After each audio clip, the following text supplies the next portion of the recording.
Buenos días y buenas tardes. Tengo una pregunta. ¿A quién se le debe de dar el reconocimiento cuando algo de veras bueno se logra en tu vida?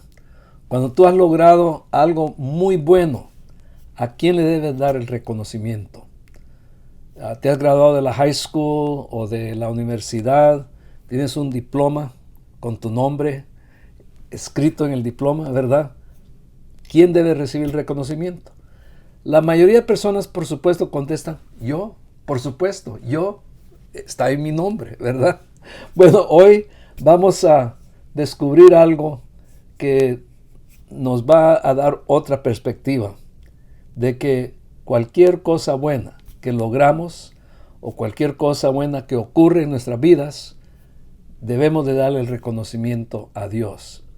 Ahora, hemos estado hablando de reedificar, de renovar, de restaurar. Y recuerden, cuando hablamos de reedificar el templo, reedificar el muro, estamos señalando que en nuestro estudio de Nehemías que hemos llegado a un punto en Nehemías en que vamos a ver la celebración, la dedicación del muro. Pero ellos no van a hacer solo fiesta. Va a ser algo especial. Va a ser una celebración de dedicación.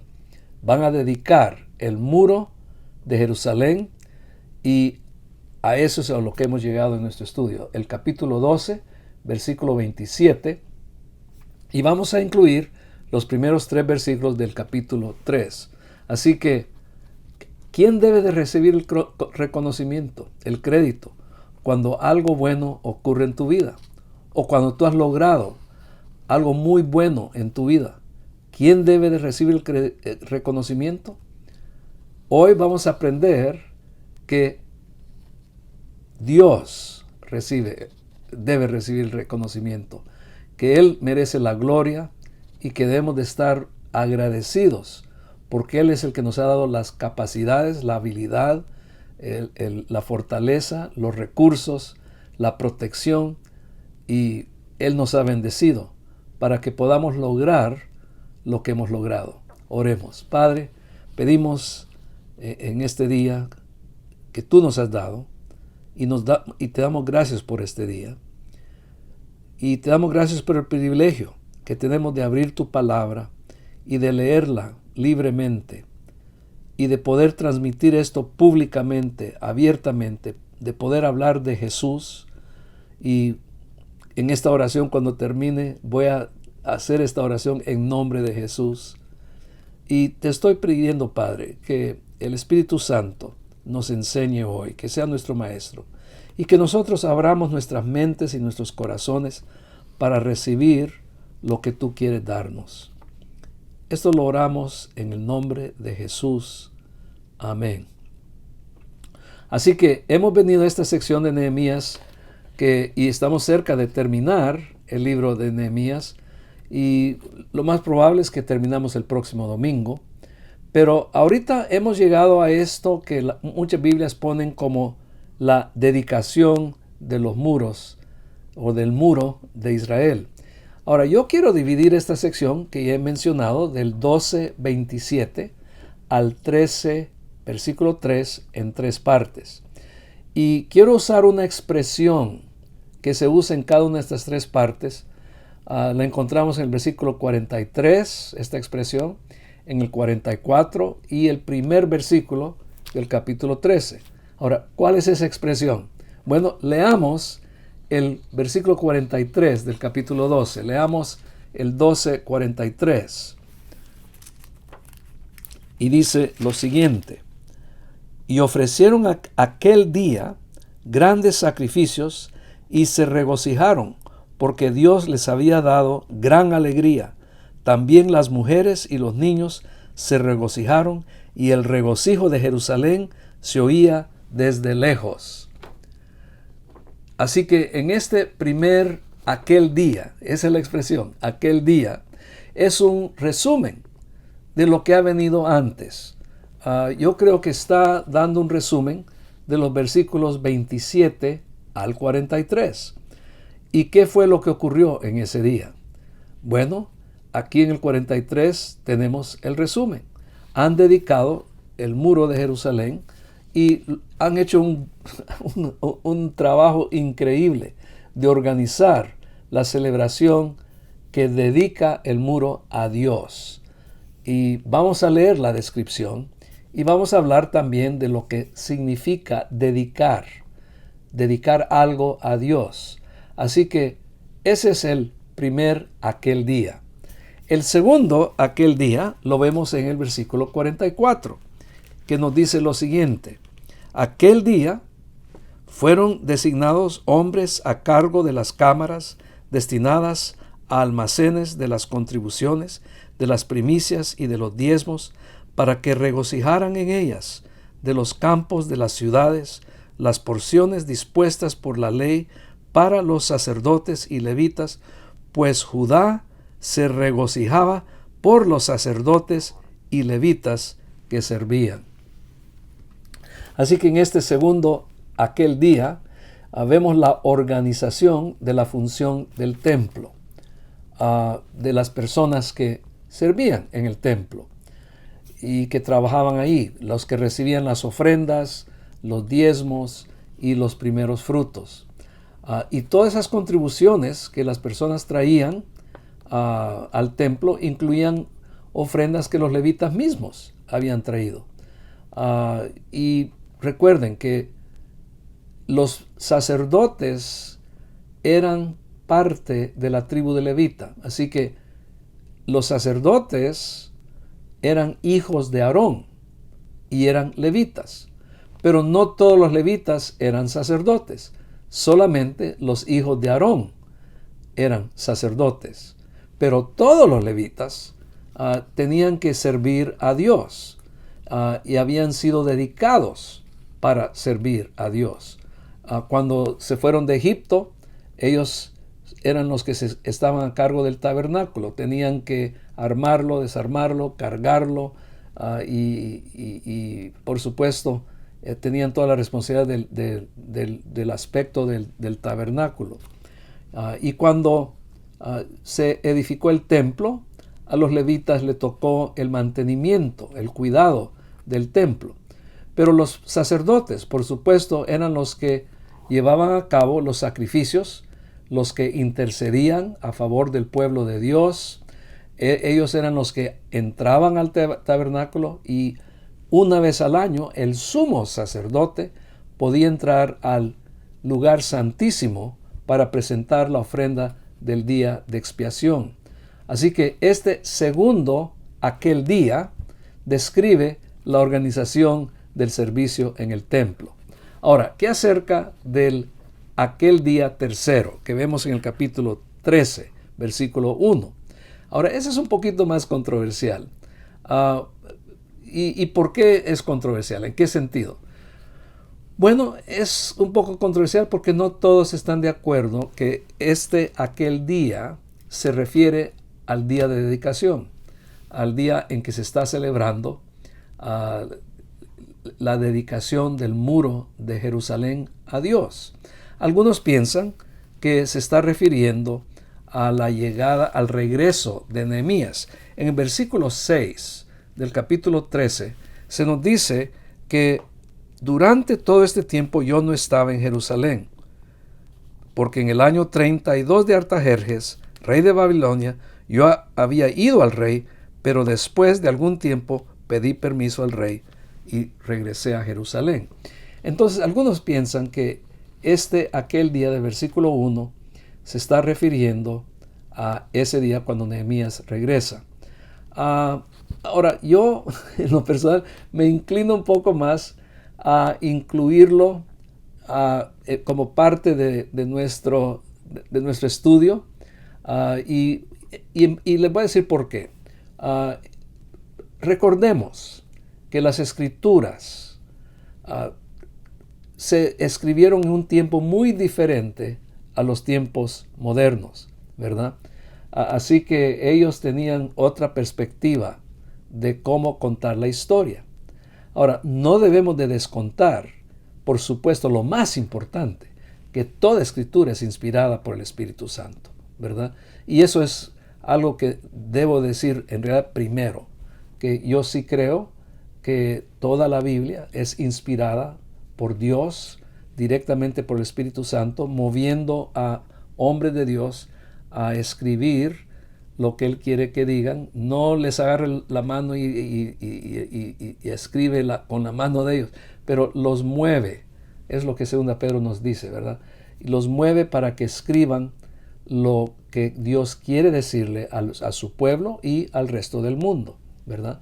Así que yo sí creo que Esdras y Nehemías fueron inspirados por el Espíritu Santo.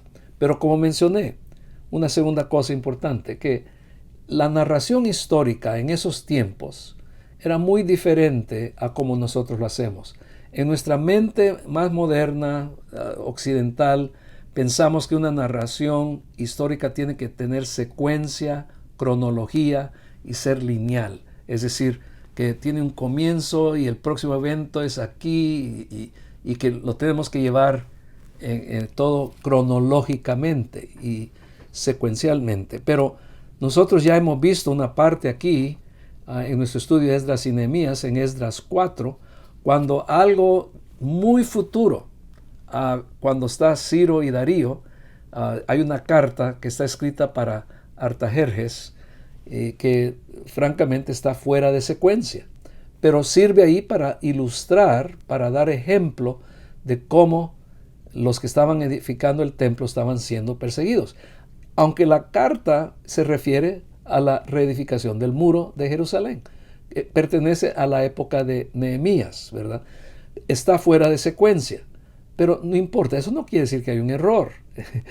Eso quiere decir que ellos contaban su historia muy diferente a como nosotros estamos acostumbrados, ¿verdad? Así que ellos escribían para dar importancia a los temas, y a veces arreglaban la narración histórica para estar en acuerdo con ese énfasis, ¿verdad? No necesariamente de hacerlo en secuencia cronológica.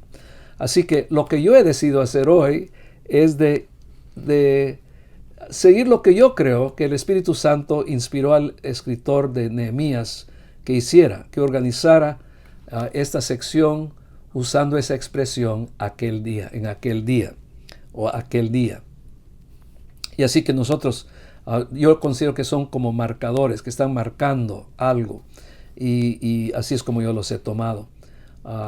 Y creo que podemos aprender algo cuando dividimos el pasaje de esa manera.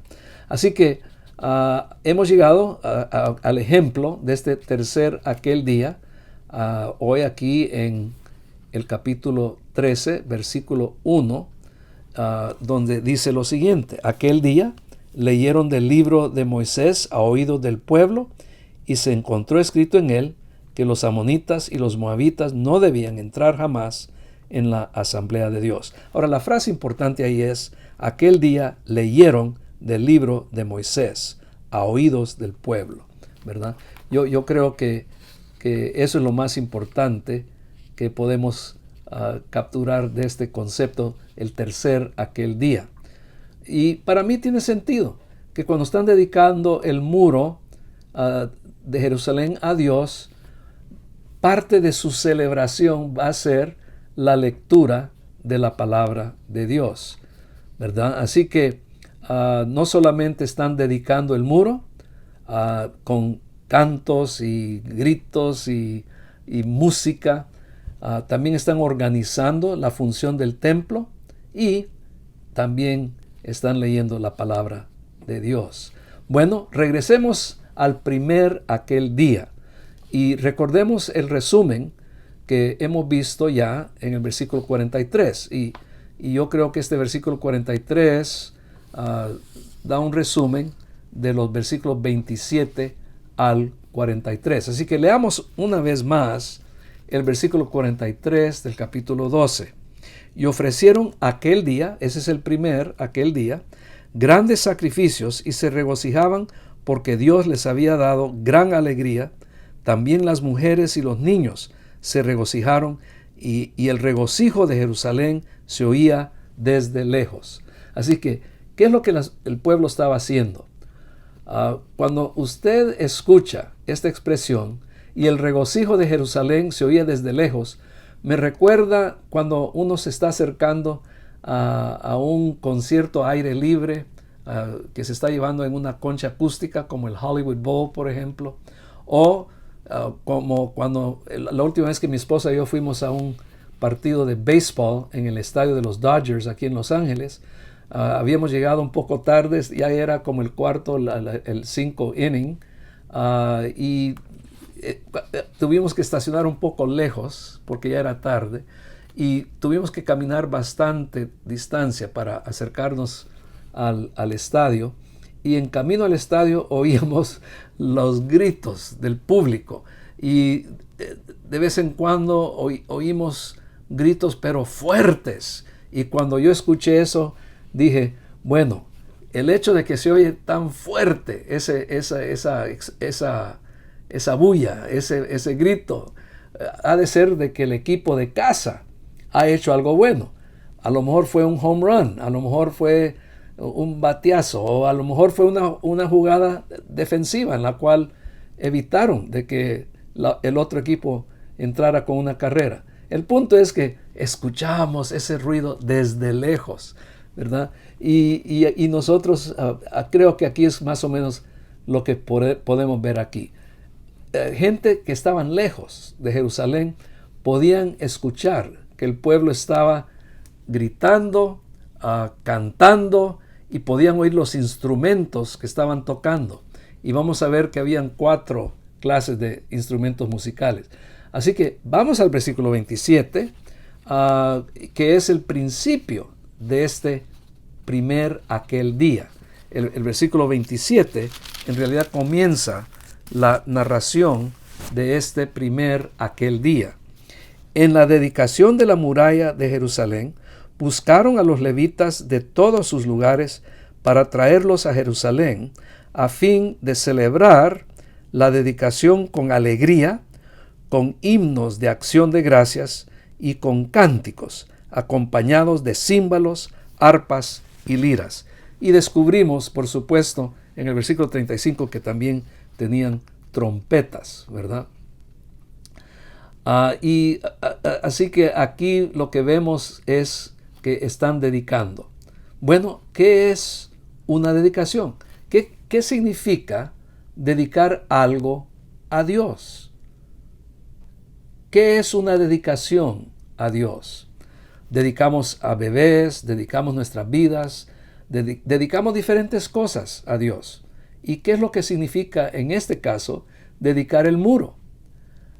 Ustedes saben que cuando logramos algo y logramos algo bueno, tenemos esa tentación de tomarnos todo el crédito, de tomarnos todo el reconocimiento, de decir, yo lo hice, ¿verdad?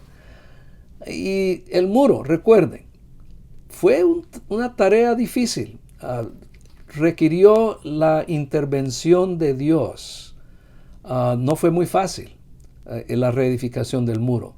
Había oposición, ¿recuerdan? Estudiamos eso, de los enemigos de Dios y los enemigos del pueblo de Dios que interrumpieron la reedificación del muro de Jerusalén. Hubieron bastantes problemas. Había necesidad de recursos. Así que cuando tú estás dedicando algo a Dios, estás reconociendo que Dios es el que merece el crédito, el reconocimiento por ese logro. Cuando estás dedicando algo, esto es lo que tú dices. Yo quiero que Dios reciba toda gloria por este logro.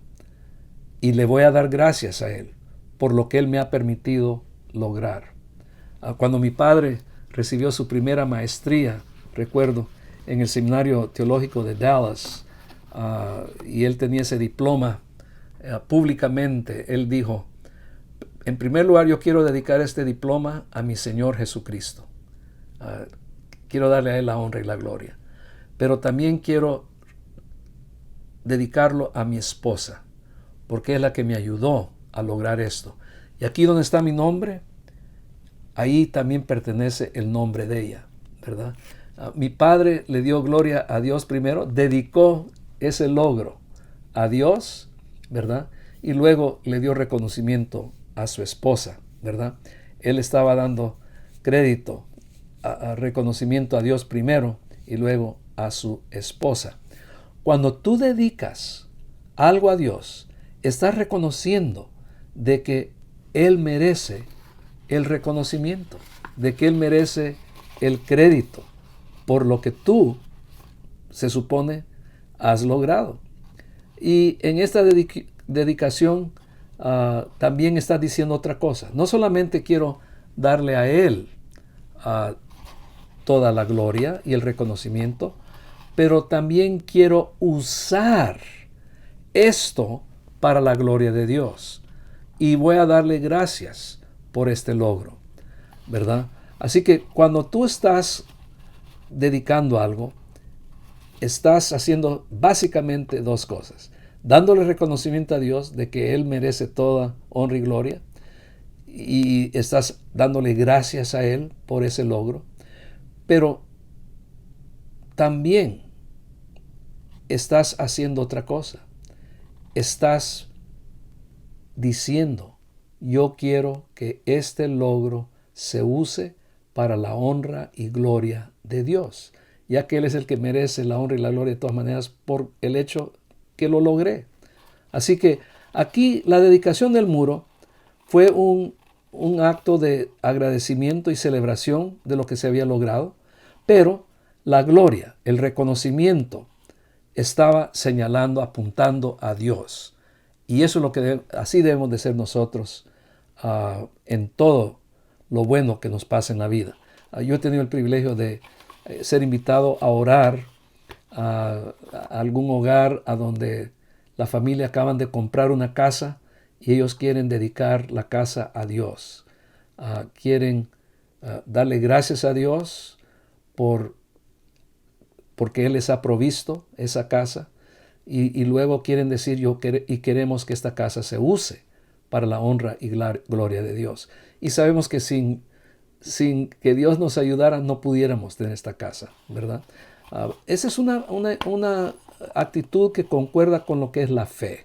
La fe, recuerdan, es la actitud máxima de humildad en la cual uno confía en Dios. Pero también es el reconocimiento de que cuando Dios hace algo bueno en tu vida, tú mereces darle a Él el reconocimiento. Bueno, con los muros de Jerusalén, aquí se han terminado. Ha sido un logro maravilloso, muy bonito, y ellos quieren darle crédito a Dios. Y también quieren asegurarse de que Jerusalén siempre va a ser la ciudad santa, como vimos en el capítulo 11, versículo 1. ¿Por qué es santa? Porque ahí está el templo a donde Dios mora, ¿verdad? Ahora, obviamente, hoy en Jerusalén no hay templo, pero Dios está en todo lugar. Y ahora Él mora en templos ambulantes, en tú y en mí, si estamos en Cristo, ¿verdad? Somos los templos ambulantes de Dios. Pero en ese tiempo, la adoración a Dios se centraba en Jerusalén. Y ese templo representaba la presencia de Dios. Así que dedicar es reconocer la parte que Dios tiene en cualquier logro y de asegurarse de que lo que se está dedicando, ya sea persona o objeto, ya sea tú mismo que te estás dedicando a Dios, vas a usarlo o vivirlo para honra de Dios y lo que Dios quiere que tú hagas en obediencia. Así que aquí tenemos la dedicación del muro de Jerusalén y aquí en el primer versículo que leímos, el 27, tenemos los levitas que han sido llamados desde las afueras de Jerusalén para que regresen a Jerusalén y participen en la celebración. ¿Recuerdan el domingo pasado cuando hablamos de que a Dios sí le importa dónde vives? Y recuerden que no todos los levitas vivían adentro de Jerusalén. Muchos, la mayoría, vivían en las afueras de la ciudad en Judea. Y por eso es que los llamaron para la celebración. Y Nehemías y Esdras querían que todos llegaran a la celebración, porque era un evento especial. Así que querían tener a mucha gente ahí. Y noten que aquí dice que primero querían que regresaran estos levitas de las afueras a fin de celebrar la dedicación con alegría. Primero es con alegría, ¿verdad? Y luego con himnos de acción de gracias y luego con cánticos de instrumentos, ¿verdad? Acompañados con instrumentos. Así que vamos a ver que en aquel día se organizaron muy bien. A mí me gusta decir que la bulla la organizaron bien. Era bulla organizada. Y lo voy a decir de esa manera porque aunque ese bullicio que oíamos del estadio de los Dodgers no parecía tener mucha organización, en algunos partidos de fútbol, de soccer, es muy diferente. Cuando uno va a los partidos de fútbol, yo nunca he estado en un partido de fútbol en Europa, pero los he visto en televisión. Y en el estadio en Guatemala, que era más chico que algunos de esos estadios, no recuerdo la capacidad exactamente, pero creo que era alrededor de 40,000 de capacidad. Y sí, de vez en cuando se ponían a cantar y allí uno escucha cuando todos unidos están cantando el mismo cántico para animar a su equipo, ¿verdad? Y uno hasta le da piel de gallina porque es algo increíble oír a miles de personas cantando de esa manera, ¿verdad? Y la bulla que esta gente organizaron para la dedicación del muro de Jerusalén era bulla organizada, no era bullicio, ¿verdad? Eran cánticos acompañados con música. Así que se pueden imaginar aquí a miles de personas también cantando y celebrando. Y aquí en el versículo 28 nos dice eso, 28-29, ¿verdad? Nos dice eso. Y se reunieron los hijos de los cantores del distrito alrededor de Jerusalén, de las aldeas de los netofatitas, de Bet Gilgal y de los campos de Jeba y Asmavet, pues los cantores se habían edificado aldeas alrededor de Jerusalén. Así que ellos habían hecho sus colonias de músicos, ¿verdad? Habíamos visto en el versículo 35 el valle de los artífices, de Lod y Ono. Aquí en los Estados Unidos hay ciertas zonas a donde se reconoce que hay artistas o poetas o escritores, autores, ¿verdad? Hacen sus colonias a donde se pueden animar el uno al otro y aprender el uno del otro. Y aquí tenemos a los cantores que están haciendo la misma cosa. Y vamos a ver en un momento por qué fue que trajeron a todos los cantores para esta ocasión.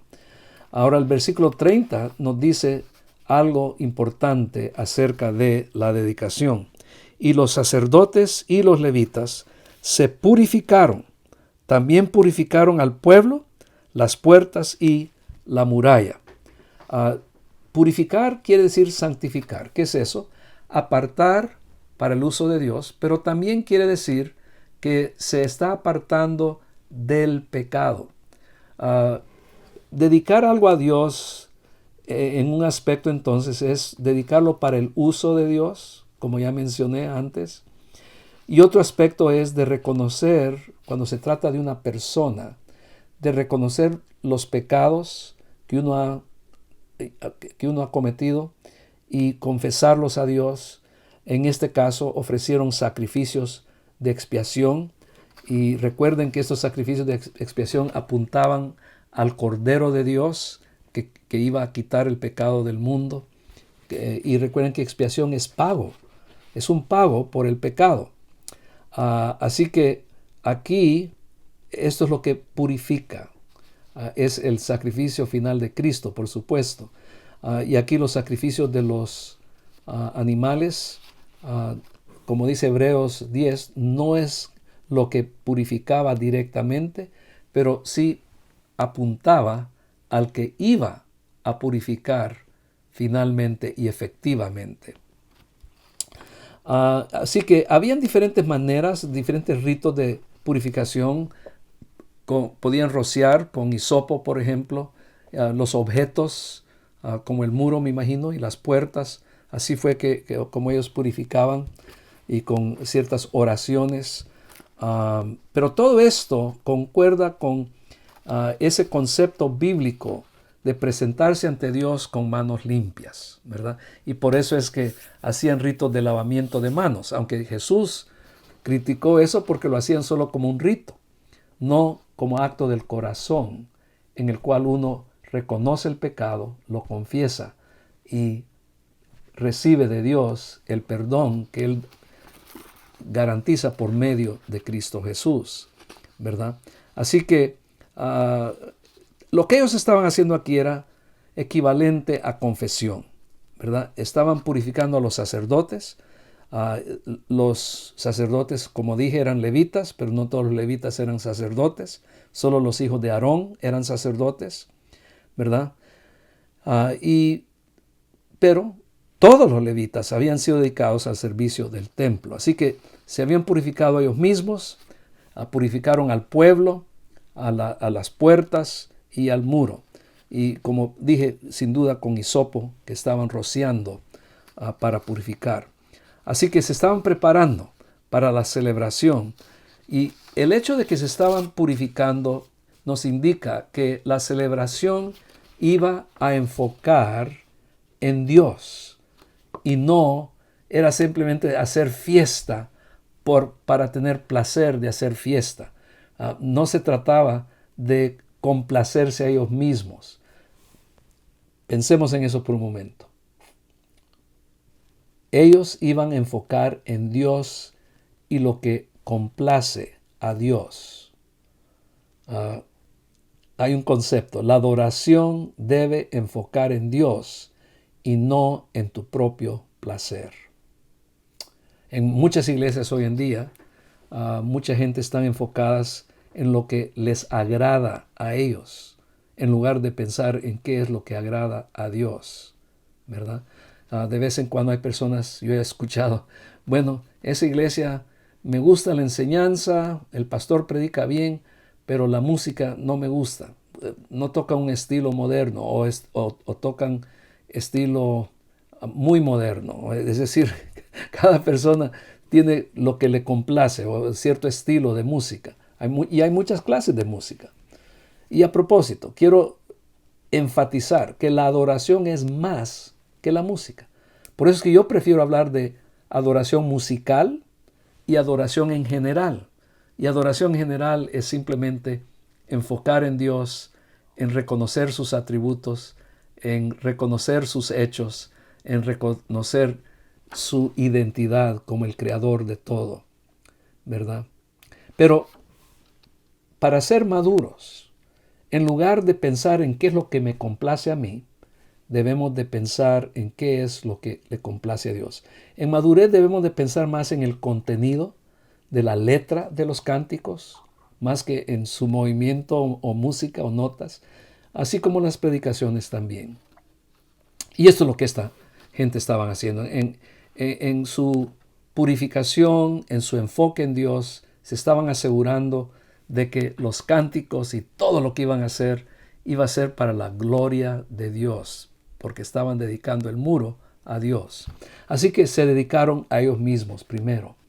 Ahora venimos a la sección cuando están organizando la adoración de dedicación. Aquí en el 12:31 vemos esa organización. Entonces hice subir a los jefes de Judá sobre la muralla y formé 2 grandes coros.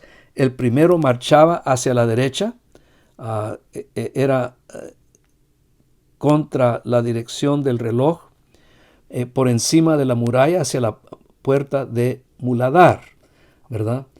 Y luego en el versículo 35, ese es el primer coro. En el 35 tenemos,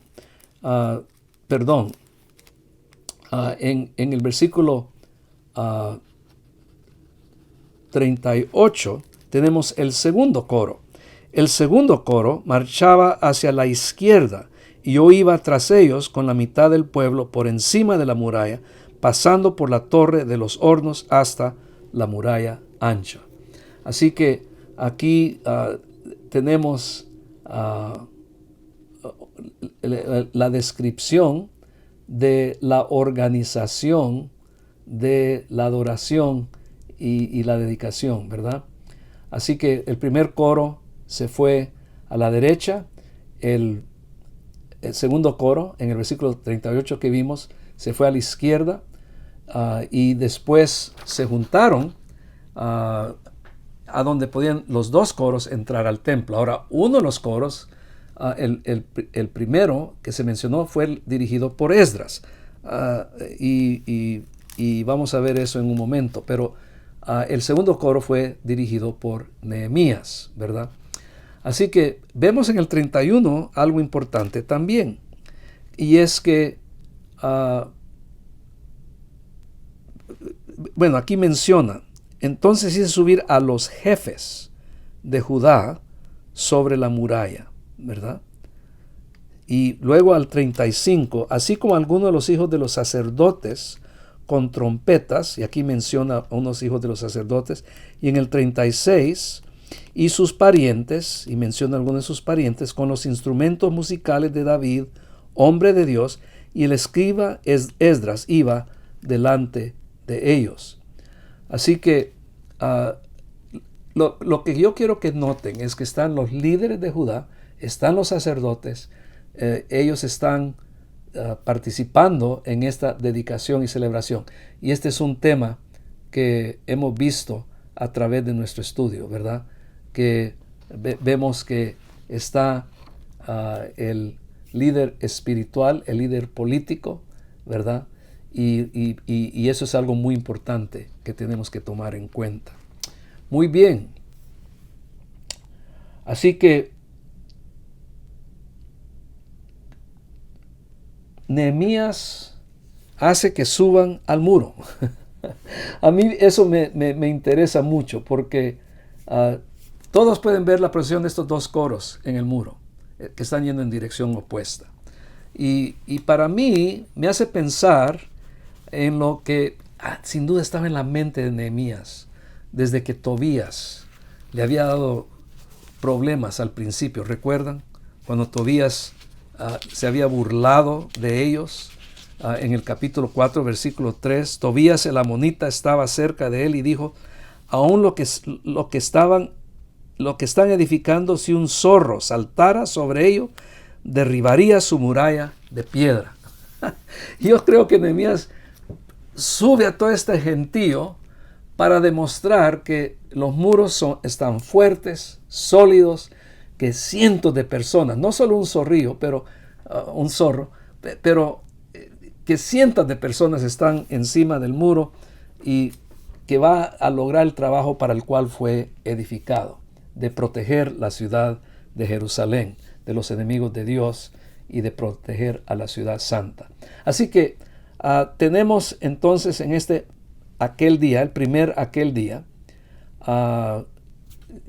en el 38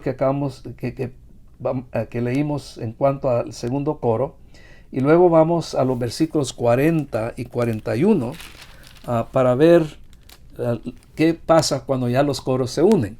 Luego los dos coros tomaron su lugar en la casa de Dios, también yo y a la mitad de los oficiales conmigo y los sacerdotes. Aquí estamos otra vez, los oficiales y los sacerdotes, los líderes políticos y los líderes religiosos.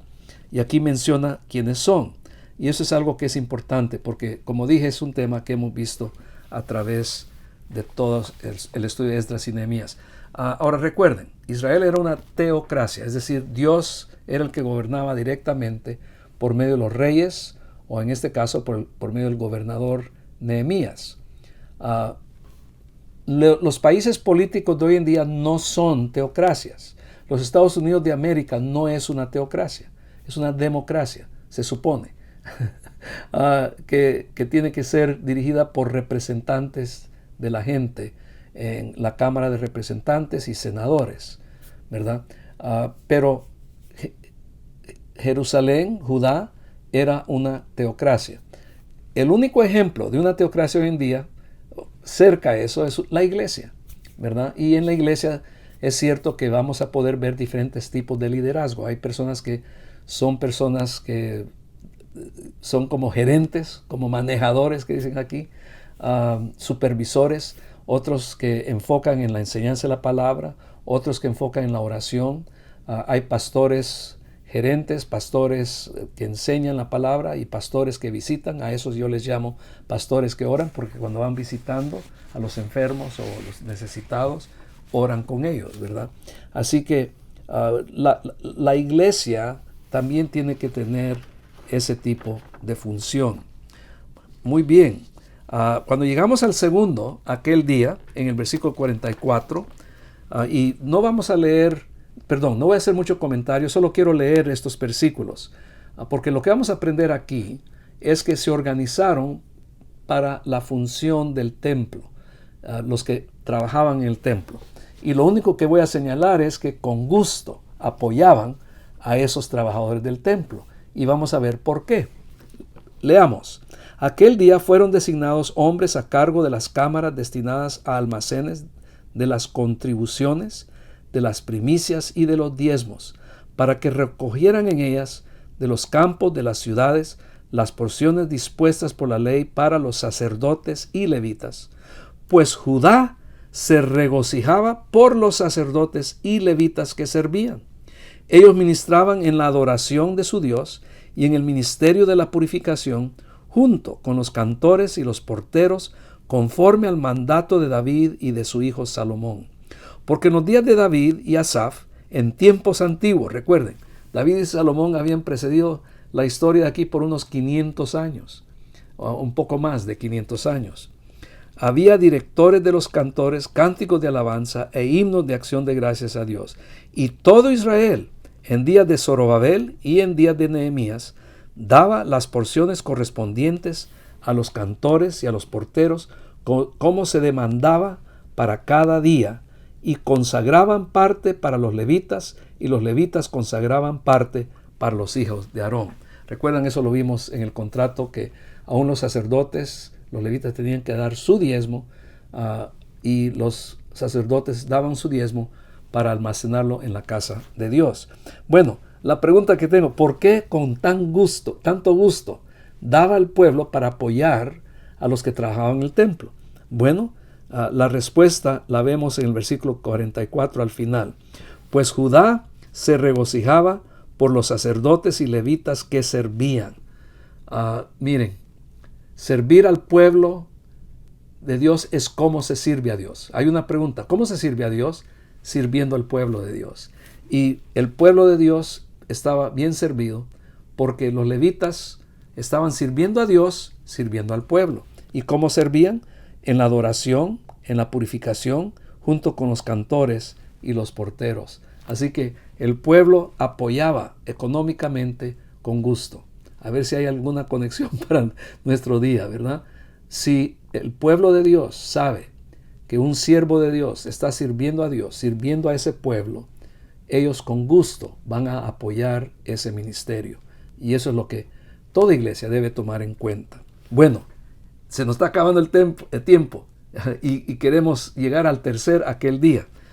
Los primeros 3 versículos del capítulo 13 es una lección simple y fácil. Aquel día leyeron del libro de Moisés a oídos del pueblo, y se encontró escrito en él que los amonitas y los moabitas no debían entrar jamás en la asamblea de Dios, porque no recibieron a los hijos de Israel con pan y agua, sino que contrataron contra ellos a Balaam para maldecirlos, pero nuestro Dios convirtió la maldición en bendición. Y sucedió que cuando oyeron la ley, excluyeron de Israel a todo extranjero. En primer lugar, yo sí creo que leyeron la palabra de Dios en ese día de celebración. Aquí la lección es simple, que cuando leemos la palabra de Dios tiene que afectar nuestra vida, tiene que tener impacto en nuestra vida. Y esa es una de las lecciones que aprendemos aquí en este aquel día, que la Biblia tiene que ser leída y tiene que ser seguida, comprendida y obedecida, ¿verdad? Tenemos que hacer lo que Dios nos pide. Así que aquí hemos aprendido la lección más importante en el aquel día.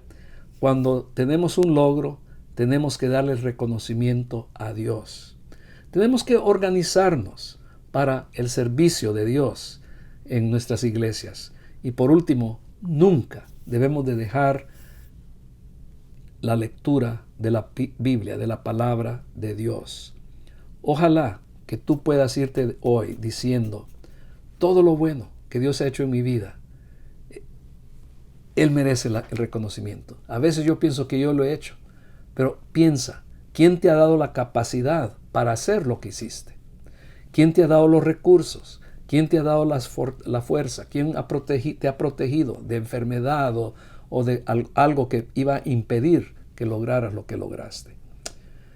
Señor, que en este día, ahora no es aquel día, para nosotros es este día, podamos celebrar y dedicarnos a nosotros mismos primero y luego a cualquier cosa buena que tú nos has dado, que la dediquemos a ti, reconociendo que tú nos has dado lo que hemos recibido y que lo que tú nos has dado tiene que ser usado para tu honra y tu gloria. Ayúdanos a organizar el servicio para ti en nuestras iglesias y que nunca dejemos de leer tu palabra y aplicarla a nuestra vida. Padre, gracias porque tú nos amas y tú deseas lo mejor para nosotros.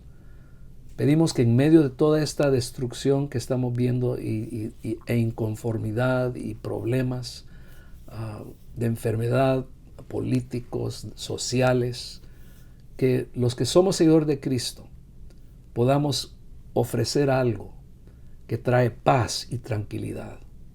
Esto lo pedimos en el nombre de Cristo. Amén. Gracias por acompañarme. Pedimos que la gracia, la misericordia, el gozo y la paz de Cristo y de Dios y del Espíritu Santo los acompañe en esta semana.